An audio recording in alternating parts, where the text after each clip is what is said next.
Assalamualaikum warahmatullahi wabarakatuh. Perkenalkan, nama saya Engka Ingranto dari kelas IE 23A1 dengan NIM 3523101121. Di sini saya akan menjelaskan tentang ruang lingkup ekonomi.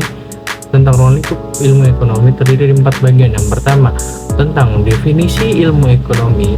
Yang kedua, tentang teori ekonomi. Yang ketiga, tentang mikroekonomi dan makroekonomi. Dan yang keempat dan terakhir, tentang pelaku kegiatan ekonomi. Tanpa berlama-lama lagi, langsung saja ke video selanjutnya. Materi ruang lingkup ekonomi terdiri dari 4 sub bagian utama materi, yaitu pertama, definisi ilmu ekonomi, yang kedua, teori ekonomi, yang ketiga, mikroekonomi dan makroekonomi, yang keempat, pelaku kegiatan ekonomi yang baik. Langsung saja. Oke, materi pertama di sini ada definisi ilmu ekonomi.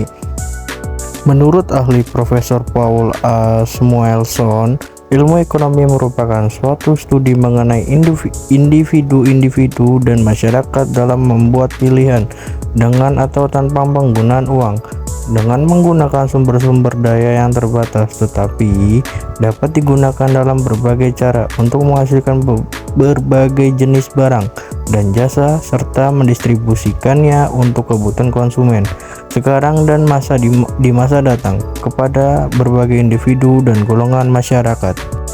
Bagian dari ilmu ekonomi yaitu menurut Alfred W. Schreiner dan Douglas Stolmer Hack dalam pengantar yang berjudul A Text of Economy Theory, yang membagi ilmu ekonomi menjadi 3 bagian, yaitu pertama, deskriptif ekonomi atau ekonomi deskriptif atau ekonomi lukisan, yaitu ekonomi yang menggambarkan kejadian-kejadian atau mengumpulkan fakta-fakta ekonomi yang berhubung dengan suatu topik tertentu tanpa mengambil suatu kesimpulan atau generalisasi. Misalnya sistem pertanian di Bali atau industri kartu di Tasikmalaya. Yang kedua, teori ekonomi atau analisis ekonomi, yaitu ilmu ekonomi yang berusaha untuk menerangkan, menganalisis, dan menguraikan kejadian-kejadian Romi dan mengambil kesimpulannya berupa prinsip-prinsip atau dalil-dalil ekonomi tertentu. Biasanya teori ekonomi ini terdiri dari teori ekonomi mikro dan teori ekonomi makro. Yang terakhir ialah ekonomi terapan, yaitu ilmu ekonomi yang berusaha menggunakan kesimpulan-kesimpulan atau dalil-dalil yang telah diambil di dalam ekonomi teori untuk memperbaiki keadaan kehidupan ekonomi yang dianggap tidak atau kurang menguntungkan, atau berusaha untuk meningkatkan kehidupan ekonomi ke taraf yang lebih tinggi. Pada tingkat perguruan tinggi, pembelajaran ilmu ekonomi dapat dibagi menjadi beberapa kelompok berikut. Ilmu ekonomi murni, ilmu ekonomi teori, di mana dapat dibagi menjadi beberapa bagian. Pertama, pengantar ilmu ekonomi. 2, teori ekonomi makro. 3, teori ekonomi mikro. Ilmu yang sifatnya menunjang atau alat analisis ekonomi antara lain berikut: 1, statistika. 2, matematika. Ilmu ekonomi terapan, di mana dapat dibagi menjadi beberapa bagian. Pertama, ekonomi moneter. 2, ekonomi publik. 3, ekonomi internasional. 4, ekonomi perencanaan. 5, ekonomi regional. 6, ekonomi politik. 7, ekonomi industri. 8, ekonomi pertanian. 9, ekonomi koperasi. Materi selanjutnya yang akan dibahas adalah mengenai teori ekonomi, tepatnya unsur-unsur terkait yang terdiri dari 4 unsur hal penting. Yang pertama adalah variabel. Variabel merupakan suatu besaran atau faktor yang nilainya bisa mengalami perubahan, dan unsur penting yang ada di dalam setiap teori variabel memiliki 2 sifat, yaitu variabel endogen dan variabel eksogen. Kedua adalah asumsi, merupakan pemisahan penyelesaian dari salah satu syarat yang penting dalam membuat teori. Yang ketiga, hipotesis. Hipotesis merupakan dugaan sementara atau pernyataan yang menggambarkan keadaan pada umumnya, memiliki 2 hubungan, yaitu hubungan langsung dan hubungan terbaik. Yang keempat, membuat ramalan. Membuat ramalan dapat digunakan sebagai suatu landasan dalam membuat rumusan langkah-langkah dalam rangka memperbaiki keadaan dalam suatu perekonomian.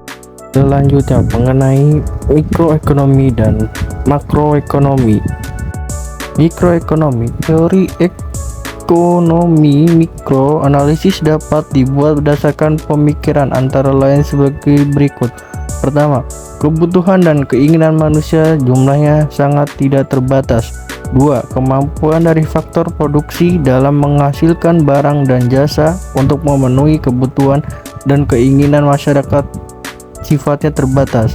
Teori ekonomi makro merupakan suatu bidang dalam ilmu ekonomi yang sifatnya menganalisis mengenai bagian kecil dari keseluruhan kegiatan perekonomian. Adapun isu pokok yang dianalisis meliputi bagian caranya menggunakan faktor produksi yang ada secara efisien supaya kemakmuran masyarakat dapat dimaksimalkan. Makroekonomi menganalisis ekonomi secara keseluruhan, terutama mengenai inflasi, pertumbuhan ekonomi, pengangguran, berbagai kebijakan perekonomian, serta dampak atas beragam tindakan kebijakan pemerintah, misalnya adanya perubahan tingkat subsidi dan pajak. Teori ekonomi makro atau makroekonomi meliputi 1. Menganalisis kegiatan konsumen, di mana yang dianalisis bukan perilaku dari seorang pembeli, akan tetapi keseluruhan pembeli yang ada dalam perekonomian. 2. Menganalisis perilaku produsen.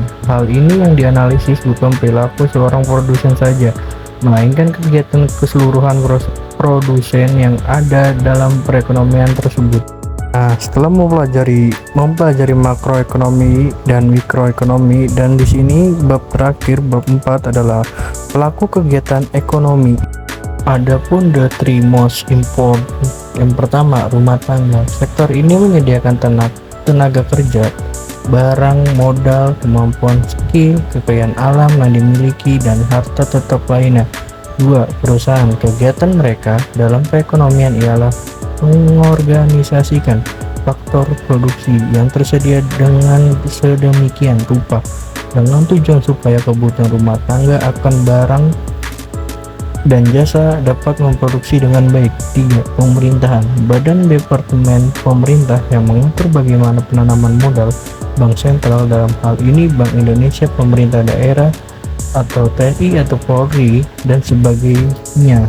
Ketiga, pelaku kegiatan ekonomi ini merupakan the most again, yaitu 3 pelaku ekonomi yang paling penting di dalam suatu sistem perekonomian, terutama bagi negara yang menganut perekonomian tertutup dan bagi negara yang menganut sistem perekonomian terbuka. Terdapat satu tambahan pelaku kegiatan ekonomi, yaitu masyarakat luar negeri yang ditunjukkannya dengan kegiatan luar negeri, yaitu berupa ekspor dan impor. Maaf atas segala kekurangannya dalam video ini. Saya ucapkan terima kasih. Saya bilang terima kasih sudah menonton video ini sampai akhir.